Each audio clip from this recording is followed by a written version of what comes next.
누가복음 1장. 많은 사람들이 우리 사이에 이루어진 사건들에 대해 기록하려고 했는데 그것은 처음부터 말씀의 목격자이며 일꾼이었던 사람들이 우리에게 전해준 것과 같습니다.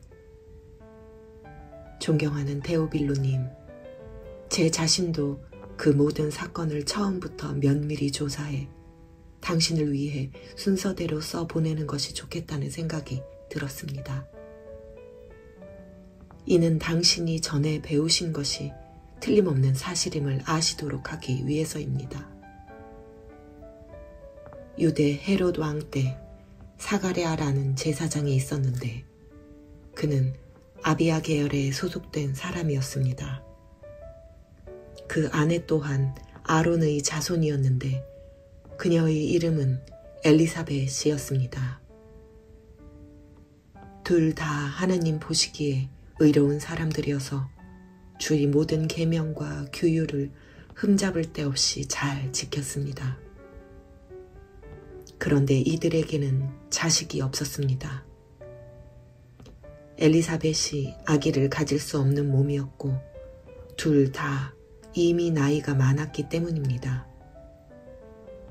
어느 날 사가랴는 자기 계열의 차례가 돌아와 하나님 앞에서 제사장으로 섬기게 됐습니다. 제사장직의 관리에 따라 제비를 뽑았는데 사가랴는 주의 성전 안으로 들어가 분향하는 일을 맡게 됐습니다. 그리고 사람들은 모두 밖에서 기도하고 있었습니다. 그때 주의 천사가 사가랴에게 나타나 분향하는 제단 오른쪽에 섰습니다. 천사를 본 사가랴는 깜짝 놀라 두려움에 사로잡혔습니다. 그러자 천사가 말했습니다.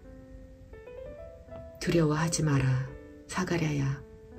하나님께서 내 기도를 들으셨다. 내 아내 엘리사벳이 내게 아들을 낳아줄 것이니 그 이름을 요한이라 하여라.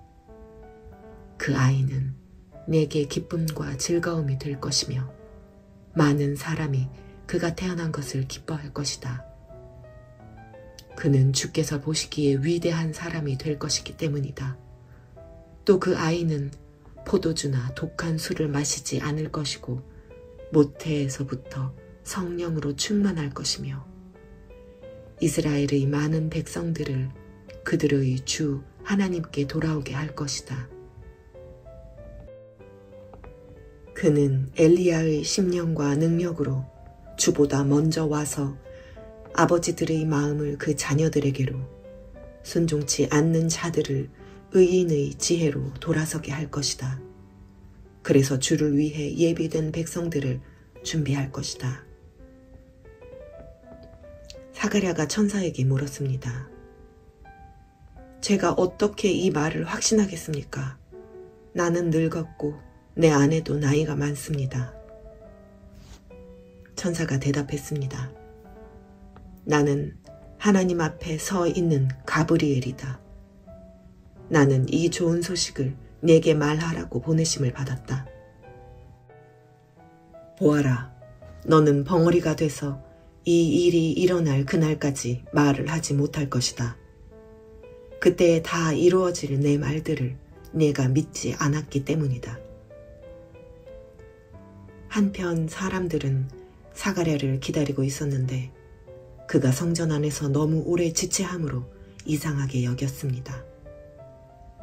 사가랴가 밖으로 나왔을 때 말을 하지 못하자 사람들은 그가 성전 안에서 환상을 본 줄 알았습니다. 사가랴는 손짓만 했지 말을 못하는 채로 계속 있었습니다. 직무기간이 끝나자 사가랴는 집으로 돌아갔습니다. 그 후 사가랴의 아내 엘리사벳이 아기를 갖게 돼 5달 동안 숨어 지냈습니다. 엘리사벳은 이렇게 말했습니다. 주께서 이때에 이렇게 나를 돌아보셔서 사람들 사이에서 내 수치를 없애주셨습니다. 그 후 6달째에 하나님께서 천사 가브리엘을 갈릴리 나사렛 마을에 보내 한 처녀에게 가게 하셨는데 그 처녀는 다윗의 가문에 속한 요셉이라는 남자와 약혼한 마리아였습니다. 천사가 마리아에게 가서 말했습니다. 기뻐하여라, 은혜를 입은 자여, 주께서 너와 함께 하신다. 천사의 말에 마리아는 당황하며 깜짝 놀라 이게 무슨 인사인가 하고 생각했습니다. 그러자 천사가 말했습니다. 두려워하지 마라, 마리아여. 네가 하나님의 은혜를 받았다. 보아라, 네가 잉태해 아들을 낳을 것이다. 그러면 그 이름을 예수라 하여라. 그는 위대한 이가 될 것이요 지극히 높으신 분의 아들이라 불릴 것이다. 주 하나님께서 그에게 그 조상 다윗의 보좌를 주실 것이다. 그는 야곱의 집을 영원히 다스릴 것이며 그의 나라는 결코 끝나지 않을 것이다. 마리아가 천사에게 물었습니다. 처녀인 제게 어떻게 이런 일이 있겠습니까? 천사가 대답했습니다. 성령께서 네게 임하실 것이며 지극히 높으신 분의 능력이 너를 감싸주실 것이다. 그러므로 태어날 거룩한 아기는 하나님의 아들이라고 불릴 것이다. 보아라, 내 친척 엘리사벳도 그렇게 많은 나이에 아이를 가졌다. 아이를 갖지 못하는 여자라 불렸는데 임신한 지 벌써 6달째가 됐다. 하나님께는 불가능한 일이 전혀 없다. 그러자 마리아가 대답했습니다. 보십시오, 저는 주의 여종입니다. 당신의 말씀대로 제게 이루어지기를 원합니다. 그러자 천사가 마리아에게서 떠나갔습니다. 그 무렵 마리아가 일어나 유대 산골에 있는 한 마을로 서둘러 갔습니다. 그리고 그녀는 사가랴의 집에 들어가 엘리사벳에게 인사를 드렸습니다. 엘리사벳이 마리아의 인사를 받을 때 뱃속의 아기가 뛰놀았고 엘리사벳은 성령으로 충만해져 큰 소리로 외쳤습니다. 당신은 여인들 중에 복을 받았습니다. 당신의 뱃속에 있는 아기도 복을 받았습니다. 내 주의 어머니께서 내게 오시다니 이게 어찌 된 일입니까? 보십시오. 당신의 인사말이 내 귀에 들릴 때 내 뱃속에서 아기가 기뻐하며 뛰놀았습니다. 주께서 하신 말씀이 정말 이루어질 것을 믿은 여인은 복이 있을 것입니다. 그러자 마리아가 말했습니다. 내 영혼이 주를 찬양하며 내 영이 내 구주 하나님을 기뻐함은 그분이 자신의 여종의 비천함을 돌아보셨기 때문입니다. 이제부터 모든 세대가 나를 복있다 할 것이니 이는 전능하신 그분이 내게 위대한 일을 하셨기 때문입니다. 그분의 이름이 거룩하시며 그분의 자비는 그분을 경외하는 사람들에게 대대로 이어질 것입니다. 그분은 자신의 팔로 엄청난 일을 행하시고 마음의 생각이 교만한 사람들을 흩어버리셨습니다. 그분은 통치자들을 왕좌에서 끌어내리시고 낮은 사람들을 높여주셨으며 배고픈 사람들을 좋은 것들로 배불리시고 부유한 사람들을 빈손으로 보내셨습니다. 그분은 자비를 기억하셔서 자기의 종 이스라엘을 도우셨습니다. 곧 우리 조상들에게 말씀하신 대로 그 자비는 아브라함과 그 자손에게 영원토록 있을 것입니다. 마리아는 엘리사벳과 함께 3달 동안 지낸 후에 자기 집으로 돌아갔습니다. 해산할 때가 돼 엘리사벳은 아들을 낳았습니다.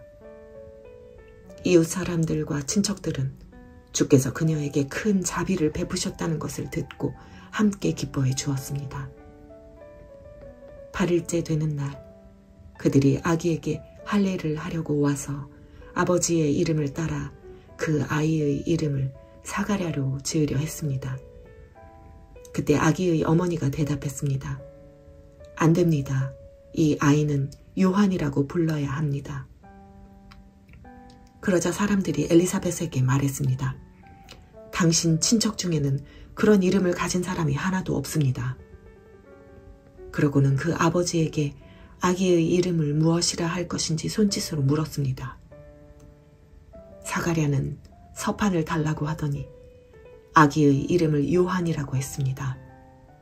그들은 모두 놀랐습니다.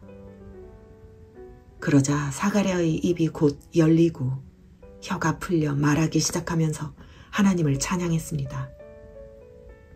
근처에 사는 사람들이 모두 두려워했고 이 모든 일은 온 유대 산골에 두루 퍼져 사람들의 이야깃거리가 됐습니다. 이 말을 들은 사람마다 모두 이 일을 마음에 새기며 이 아이가 대체 어떤 사람이 될까 하고 말했습니다. 그것은 주의 손이 이 아기와 함께 했기 때문입니다. 그의 아버지 사가랴가 성령으로 충만해 예언했습니다. 주 이스라엘의 하나님을 찬양하라. 주께서 자기 백성을 돌봐 구원을 베푸셨다. 그분이 우리를 위해 자기의 종 다윗의 집에 구원의 뿔을 들어 올리셨다. 이 일은 주의 거룩한 옛 예언자들의 입을 통해 말씀하신 대로 우리를 원수와 우리를 미워하는 모든 사람의 손에서 건지시는 구원이로다.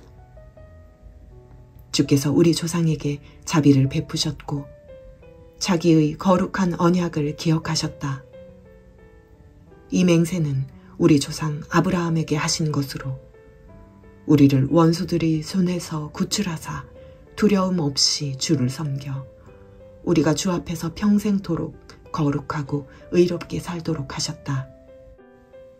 너 아기야, 너는 지극히 높으신 분의 예언자로 불릴 것이요 주보다 앞서가서 주의 길을 예비할 것이며 주의 백성에게 그들의 죄를 용서해 주어 구원의 지식을 전할 것이다. 이것은 우리 하나님의 온유하신 자비로 말미암은 것으로서 태양이 높은 곳에 떠올라 어둠과 죽음의 그늘에 앉은 우리에게 빛을 비추어 우리의 발을 평화의 길로 인도할 것이다. 그 아기는 자라면서 영이 강건해졌고 이스라엘 백성들에게 공개적으로 나타나는 날까지 광야에서 살았습니다.